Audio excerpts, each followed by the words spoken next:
ఈ ఉదయమున నీవు ఎవ్వరినీ కలుసుకొనక ముందు ప్రభువును కలుసుకో. నీవు ఎవ్వరినీ చూడకముందు ప్రభువును చూడు. నీవు ఎవ్వరితో మాట్లాడకముందు ప్రభువుతో మాట్లాడు. నీవు దేనిని వెదకకముందు ఆయన రాజ్యమును నీతిని వెదకు.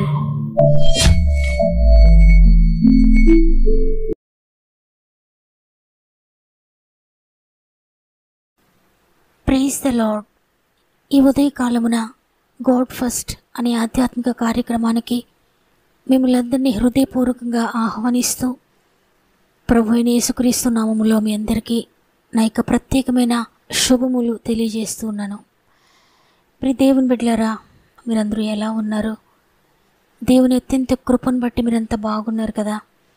ఆయన కృప, ఆయన కనికరము మిమ్మల్ని విడిచిపోదు. దేవుని బిడ్డలారా, ఆయన కృపలో నిలిచి ఉండండి. ఆయన కృప మిమ్మల్ని లేవనెత్తుతుంది. ఆయన కృప మిమ్మల్ని సరిచేస్తుంది. ఆయన కృప మీ జీవితంలో మంచి భవిష్యత్తునిస్తుంది. మీరెక్కడ పడిపోయి ఉన్నా, ఎంత దీనస్థితిలో ఉన్నా, ఆయన కృప మీ జీవితాన్ని ఆత్మీయంగా ఉన్నతమైన స్థితిలో నిలవబెడుతుంది. కాబట్టి ఆయన కృపను దాటి వెళ్ళిపోవద్దు. ఆయన కృపలో నిలిచి ఉండి కృపకాలం దాటకముందే ఆయనకు పూర్తిగా మీ జీవితాన్ని సమర్పించుకున్నట్లయితే ఆయన తప్పక మిమ్మల్ని, మీ కుటుంబాలను కృపతో నింపి నడిపిస్తాడు. మీకేమైనా ప్రేయర్ రిక్వెస్ట్ ఉంటే కామెంట్స్ ద్వారా నాకు తెలియచేయండి. కామెంట్స్ పెడుతున్న మిమ్మల్ని అందరినీ గురించి ప్రతిదినం ప్రార్థిస్తున్నాం. వాక్యం వింటున్న మీరు కూడా తప్పక కామెంట్స్ అన్ని చదివి మన ఆత్మీయ బిడ్డలందరి కొరకు ప్రార్థించండి. ఈ వాక్యం చివరిలో మనందరం కలిసి ప్రార్థన చేద్దాం. ప్రార్థనే విజయము.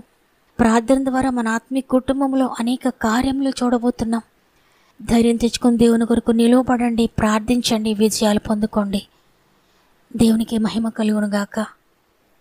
ఈరోజు ప్రభు మనకు అనుగ్రహిస్తున్న శ్రేష్టమైన వాగ్దానాన్ని చదువుకుందాం.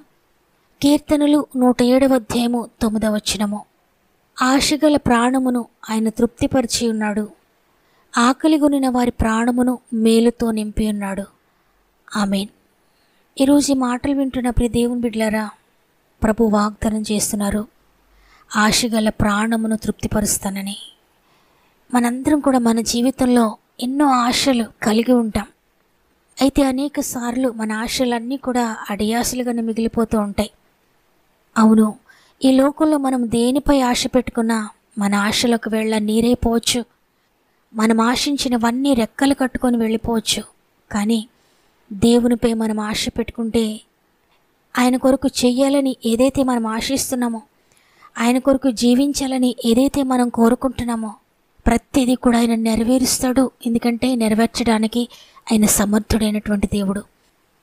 కీర్తనకారుడు కీర్తనలు 130వ అధ్యాయము 5వ వచనంలో అంటున్నాడు, యెహోవా కొరకు నేను కనిపెట్టుచున్నాను, నా ప్రాణము ఆయన కొరకు కనిపెట్టుకొనుచున్నది, ఆయన మాట మీద నేను ఆశ పెట్టుకొని ఉన్నాను అని. ఆయన కొరకు ఎవరైతే కనిపెట్టుకుంటారో, ఆయన మీద ఎవరైతే ఆశ పెట్టుకుంటారో వారిని అంచెలంచెలుగా ఆయన అభివృద్ధి చేస్తాడు.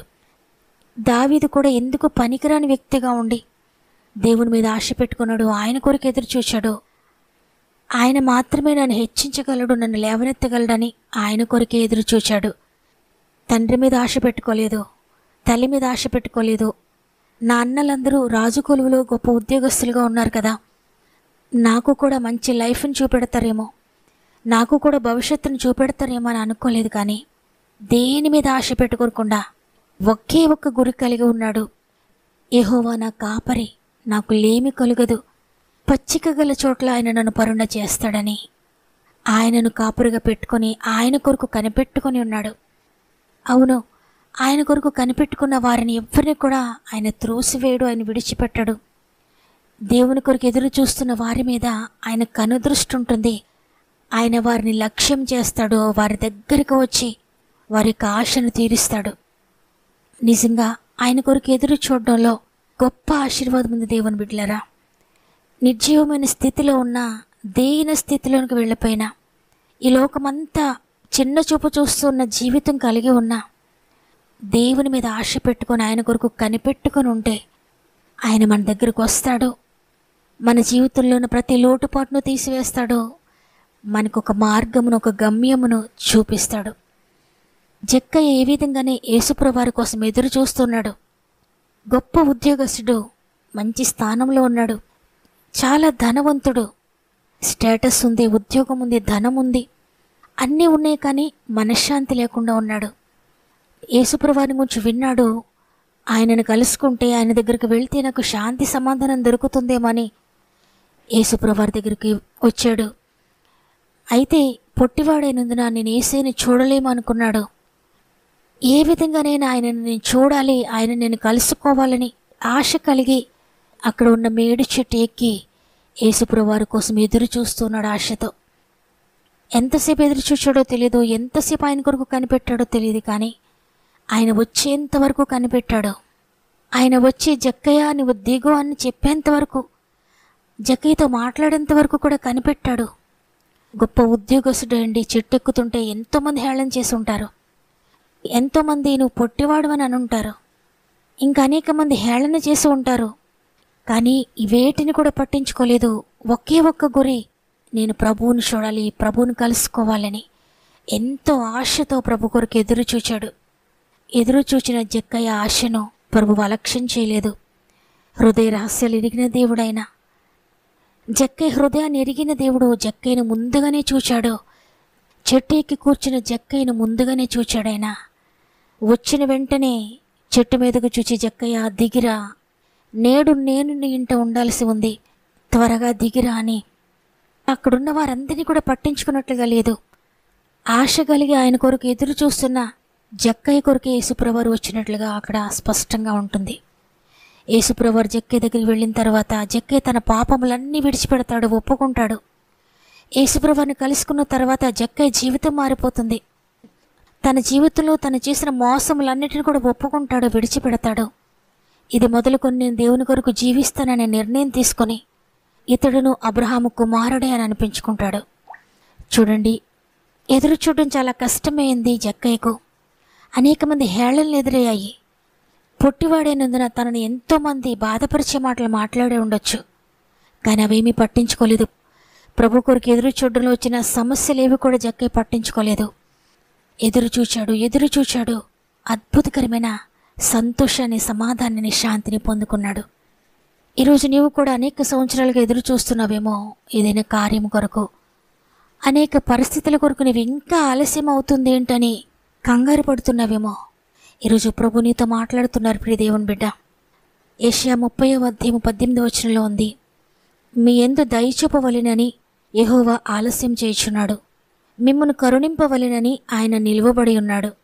యెహోవా న్యాయము తీర్చు దేవుడు, ఆయన నిమిత్తము కనిపెట్టుకున్న వారందరూ ధన్యులు. ఎంత ఆశ్చర్యకరమైన మాట. యెహోవా న్యాయము తీర్చే దేవుడు, ఆయన నిమిత్తము కనిపెట్టుకున్న వారందరూ కూడా ధన్యులు. నేనెంతో కాలంగా కనిపెడుతున్నాను, కానీ నాకు న్యాయం తీర్చబడడం లేదు. నన్ను చూచేవారు లేరు, నా ప్రభువు నన్ను చూడడం లేదు, ఆయన నన్ను పట్టించుకోవడం లేదని అనుకుంటున్నావు కదా. ఆయన ఎంత మాత్రం నేను పట్టించుకోనకుండా ఉండలేదు. నీ కొరకు ఆయన ఆలోచిస్తున్నారో, నీ జీవితంలో నీ ఆశను నెరవేర్చాలని, తృప్తిపరచాలని ఎదురు చూస్తున్నారు.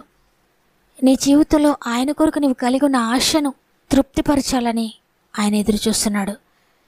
కాబట్టి నీ జీవితంలో నీ హృదయం అనేక సమయాల్లో నేరారోపణ చేస్తున్నా, కష్టంలో ఉన్నా, నష్టంలో ఉన్నా, నీవు పాపివి కదా, దేవుని మీద ఆశ పెట్టుకుంటే ఆయన ఎప్పటికీ నీ ప్రార్థన వినడు, ఆయన మీద ఆశ పెట్టుకుంటే నీ జీవితంలో నేను నెరవేర్చడు అని జక్కయ్య అన్నట్లుగా నిన్ను కూడా అంటున్నారేమో. ఎంత మాత్రం దిగులు పడద్దు, ఆశను విడిచిపెట్టద్దు, దేవుని కొరకు ఇంకా కనిపెట్టుకోండి.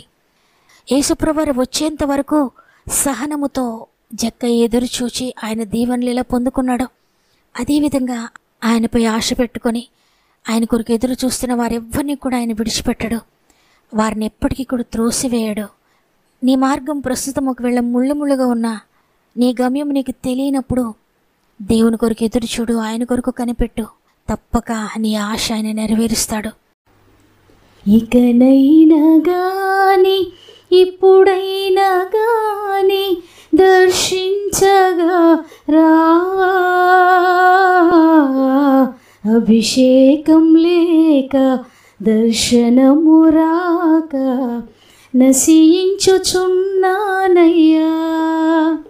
దుప్పి నీటి వాగుల కోసం ఆశతో ఇలలో చూస్తున్నట్టులా, దుప్పి నీటి వాగుల కోసం ఆశతో ఇలలో చూస్తున్నట్టులా నీ కోసం చూసానయ్యా నా యేసయ్యా, నా ప్రాణం నీవేనయ్యా. నీ కోసం చూసానయ్యా నా యేసయ్యా, నా ప్రాణం నీవేనయ్యా. ఇకనైనా గాని ఇప్పుడైనా గాని దర్శించగా రావా, అభిషేకం లేక దర్శనము రాక నశించుచున్నానయ్యా. తండ్రి నీకు వందనాలు. వాగ్దానం చేసిన దేవా, ఆశగల ప్రాణము నేను తృప్తిపరుస్తానని వాగ్దానం చేశారు తండ్రి. ఈరోజు ఎంతమంది నీ కొరకు జీవించాలని ఆశ కలిగి ఉన్నారో, ఎంతమంది పరిశుద్ధంగా జీవించాలని ఆశ కలిగి ఉన్నారో, ఎంతమంది పాపము నుండి విడుదల పొందాలని ఆశ కలిగి ఉన్నారో, ఎంతమంది నీ పరిచర్యలో ముందుకు సాగాలని ఆశ కలిగి ఉన్నారో, ఎంతమంది నీ దేవుని కొరకు నేను ఏదైనా చేయాలి, ఏదైనా కార్యం ఆయన కొరకు నేను చేయాలని ఆశ కలిగి ఉన్నారో తండ్రి, ప్రతి ఆశను కూడా మీరు నెరవేరుస్తున్నందుకు వందనాలు. ప్రతి ఒక్కరి జీవితంలో వారిని తృప్తిపరుస్తున్నందుకు వందనాలు. నేను ఆయన సేవ చేయాలని ఉంది, కానీ ఈ అనారోగ్యంతో నేను మరణిస్తానేమో, ఈ ఆర్థిక బంధకాలతో నేను కృంగిపోయి ఉంటానేమో, ఆయన పరిచర్య నేను చేయలేనేమో, ఈ అశాంతితో, ఈ అసమాధానంతో, ఈ కుటుంబ కలతలతో నేను ఆయన పరిచర్య చేయలేనేమో, ఆయన కొరకు జీవించలేనేమో, ఆయన కొరకు నిలవబడలేనేమో అని ఎంతమంది అనుకుంటున్నారో వారందరినీ జ్ఞాపకం చేసుకొని ఉండయ్యా. ప్రతి ఆటంకము నజరేయుని యేసు నామములో కొట్టివేయబడునుగాక. ప్రతి వ్యతిరేకత యేసు నామములో కొట్టివేయబడునుగాక. మీకు విరోధంగా రూపింపబడిన ఏ ఆయుధము వర్ధిల్లదని సెలవిచ్చిన యేసు నామములో వారికి విరోధంగా ఉన్న ప్రతి ఆయుధము కూడా నిర్వీర్యమగునుగాక. తండ్రి, ఆశ కలిగి ఉన్న ప్రతి బిడ్డను నీ కొరకు వాడుకోండి. పరిశుద్ధాత్మ పొందుకోవాలి, ఆత్మవరాలతో నింపబడాలి, ఆయన కొరకు బ్రతకాలని ఆశ కలిగి ఉన్న ప్రతి ప్రాణమును తృప్తిపరచండి. పరిశుద్ధాత్ముడా, ప్రతి ఒక్కరిని కమ్ముకోండి, ప్రతి ఒక్కరిని మీ స్వాధీనపరచుకోండి. నీ కొరకు అగ్ని జ్వాలల వలె వాడుకోండి. అనేక మంది బిడ్డలు వారి అవసరత మాకు తెలియజేస్తూ ఉండగా ప్రతి ఒక్కొక్కరిని పేరు పేరు చెప్పిన జ్ఞాపకం చేసుకోనండి. ఆత్మీయంగా, ఆర్థికంగా, శారీరకంగా, మానసికంగా, సామాజికంగా అన్ని విషయాల్లో కూడా మీరు బలపరచండి. ఆత్మీయంగా ఆశిస్తున్న విషయాలన్నీ దయచేయండి. శారీరకంగా కూడా వారు ఏదైతే ఆశిస్తున్నారో, వారికి ఏదైతే అవసరమో ప్రతిదీ కూడా మీరు దయచేస్తున్నారని నమ్ముతున్నాను తండ్రి. ఈ దినమును ప్రారంభిస్తుండగా మా ఆత్మీయ కుటుంబం అంతటికీ తోడండి, నడిపించండి. ప్రత్యేకంగా ఈరోజు పుట్టినరోజులు, పెళ్లిదినాలు జరుపుకున్న వారిని నీ చేతులకు అప్పగిస్తున్నాను. గత సంవత్సరంలో వారు ఏవైతే పోగొట్టుకున్నారో, ఏవైతే చేయాలని ఆశ కలిగి నెరవేర్చలేకపోయారో, ఈ సంవత్సరంలో అవన్నీ కూడా వారి జీవితంలో నెరవేర్చండి. నీ కొరకు బలమైన సాక్షులుగా, సాధనాలుగా వాడుకోండి. యేసయ్య పరిశుద్ధమైన నామములో అడిగి వేడుకుంటున్నాను తండ్రి, ఆమెన్. దేవుని బిడ్డలారా, దేవుడు మీతో మాట్లాడినట్లయితే ఈ వాక్యం నా కొరకే అని లైక్ చేయండి, ఆమెన్ అని కామెంట్ చేయండి. ఈ వాగ్దానం మీ జీవితంలో తప్పక దేవుడు నెరవేర్చబోతున్నాడు. ఎవరైతే ఆయన కొరకు ఆశ కలిగి ఉన్నారో ఆశగల ప్రాణములన్నీ ఆయన తృప్తిపరచబోతున్నాడు. షేర్ చేయడం మర్చిపోకండి. దేవుడు మిమ్మల్ని, మీ కుటుంబాలను దీవించి ఆశీర్వదించునుగాక. దేవుని చిత్తమైతే మరల రేపు అందరం కలిసి ఆయనను స్తుతిందాం. అంతవరకు ప్రభు మీకు, మీ కుటుంబాలకు తోడేండి నడిపించునుగాక. God bless you.